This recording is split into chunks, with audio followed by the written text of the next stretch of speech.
The moment we came, the one thing we had observed was over the last few years there is no employment for the youth. Previous government was focused on welfare and they completely neglected development. When we came, it is 1,000 rupees had been from 3,000, the pension was enhanced to 1,000 rupees. Now, regarding farmers, I think a lot of pending dues were there in which they had never fulfilled. I think we came in a very tough times, especially in the post-bifurcation. We came in the toughest times where the complete financial mismanagement, misappropriation, and all the funds have been diverted. And state financial situation is in such a chaotic manner. And people gave us a great mandate. They believed in us. And they gave us 160 plus seats and 21 MPs to the NDA government under the leadership of Honorable CM Sri Chandrababu Naidu Garu.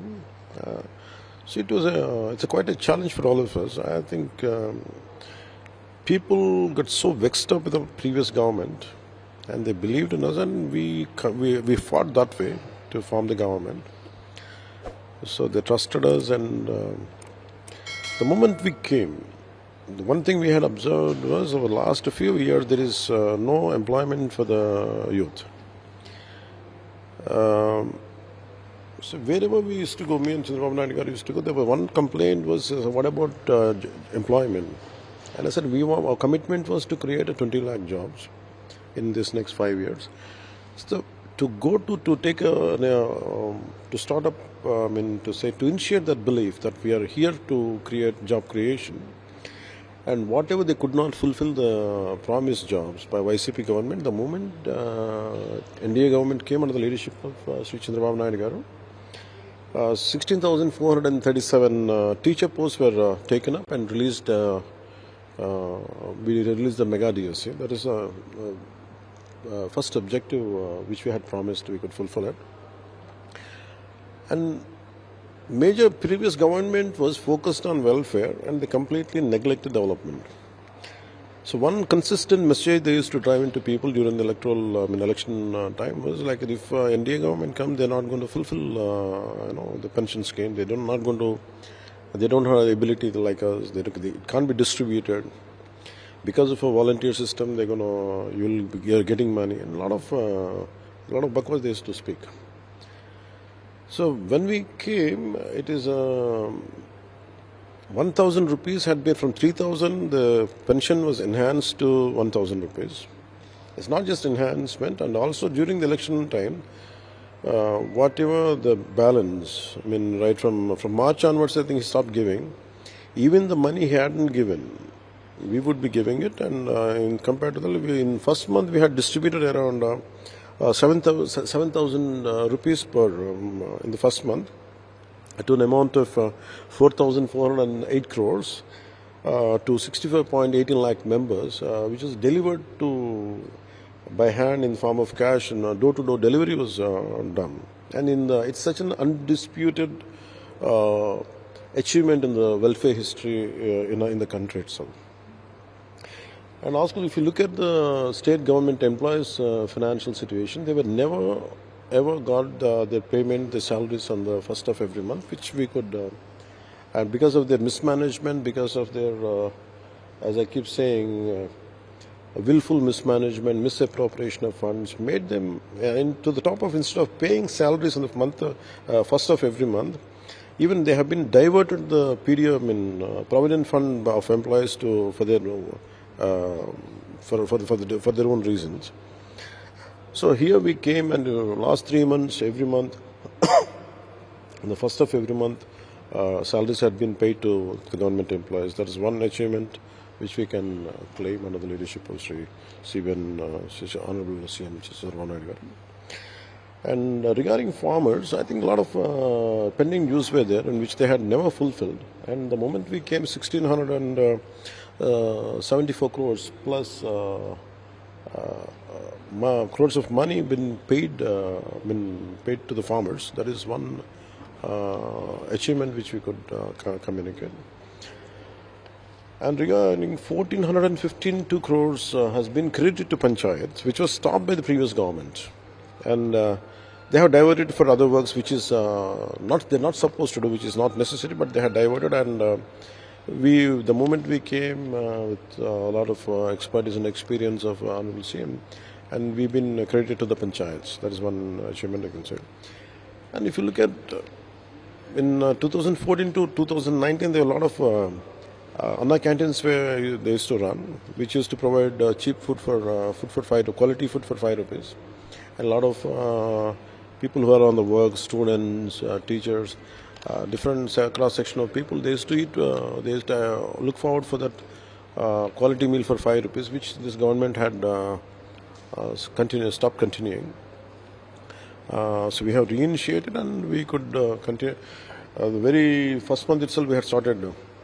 The first phase itself, we started 100 Anna canteens with 5 rupees a meal, and we are extending it for another 75, another few days, another 75 in the next coming days. That's one achievement. And the biggest achievement, people were scared of this draconian law, act called Land Titling Act. So this Land Titling Act is, the objective of this Land Titling Act is to create a lot of insecurity to the ownership, right to property, which is a fundamental right.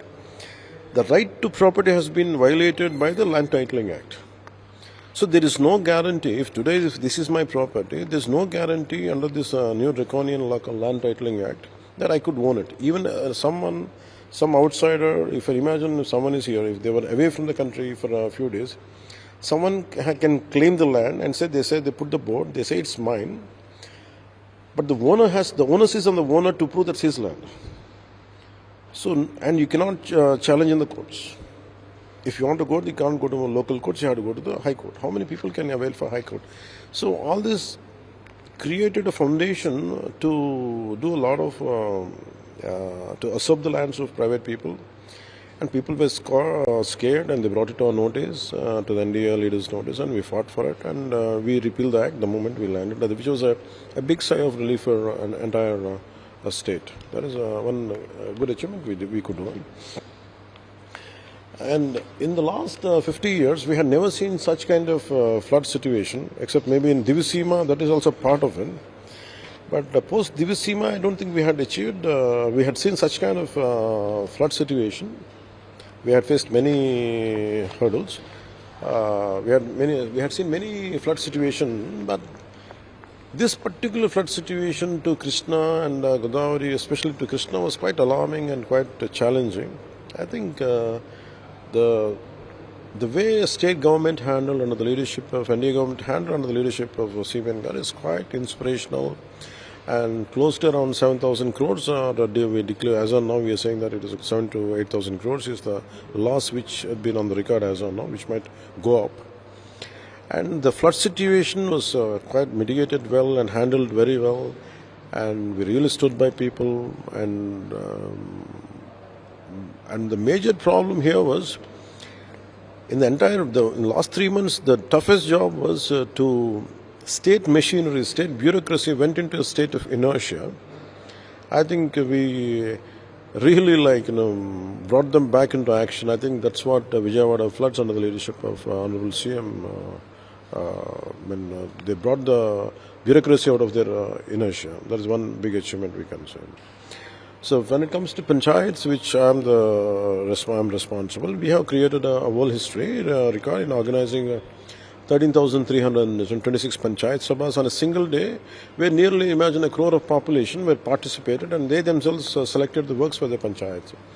4,500 crores work was provided, 87 different types of work for developmental works, and 9.1 crore man days are provided.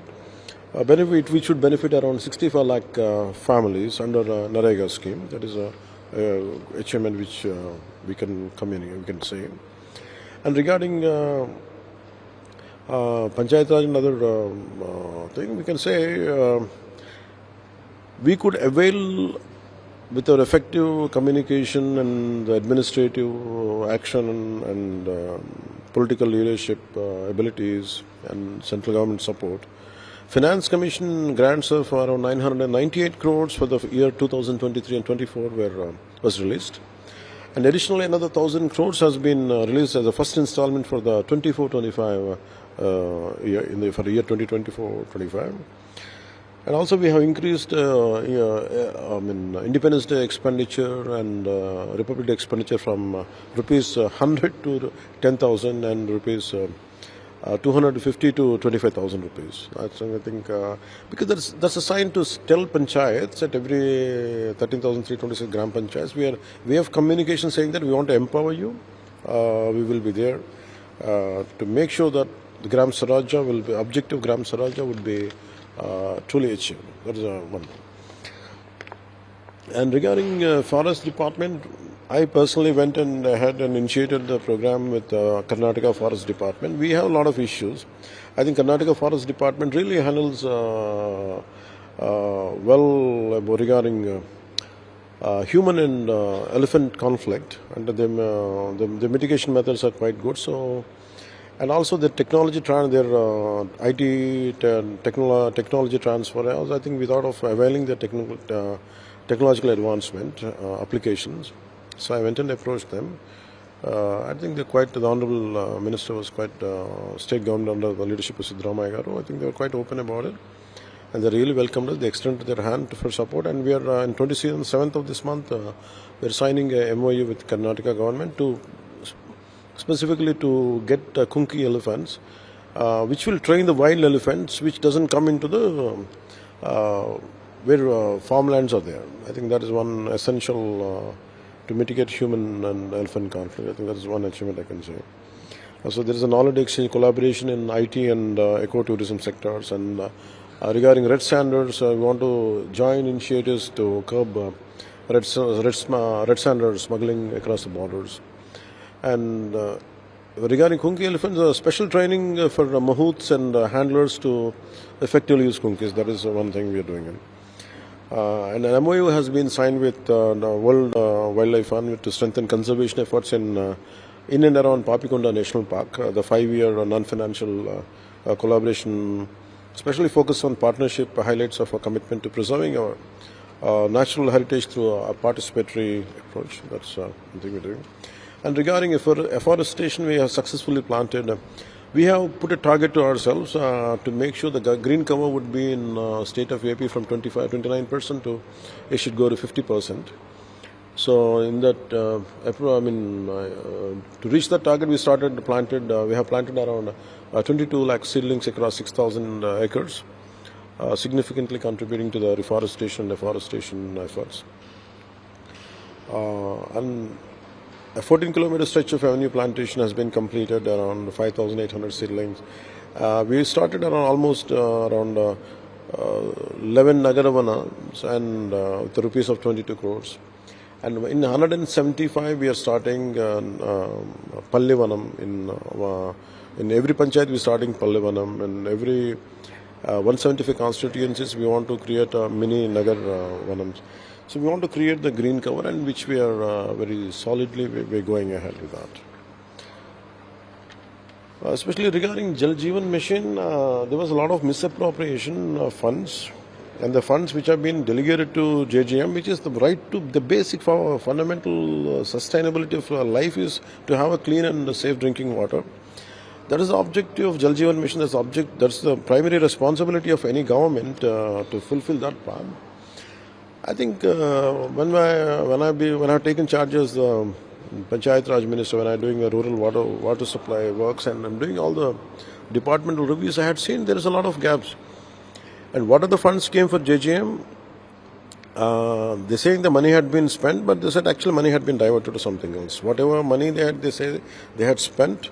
Imagine if they say 1,000 crores, only 600 crores were spent. Regarding 400 crores were not spent on that. It is spent somewhere else, and they spent it on JJ.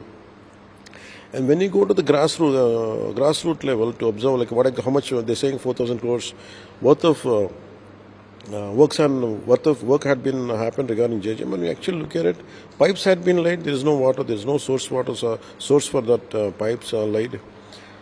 So when we look at it, all the misappropriations and a lot of irregularities happen. So what at the moment I said, I initiated a thing called Pulse Survey. So in a given situation, there are 90 lakh households. Okay, how many households have the as per capita consumption of water, like which is 55 liters per person per day? And when we looked at it around, when we did the pulse survey, 90 out of 95 lakhs, 9 lakhs is beneficiaries are duplicated and non-existent beneficiaries. That is one thing. And primary thing is we have to augment the existing water supply. And second is around 28 lakhs extra new tap connections had to be given, which we have set an objective by month of from December onwards. We're going to initiate it. But till then, what we're doing is whatever immediately requirement is, we're doing it in our own way. But we want to create a very fixed and permanent solution regarding safe drinking water under JJM. We will avail the full support of central government in achieving the objectives of JJM. That's this one.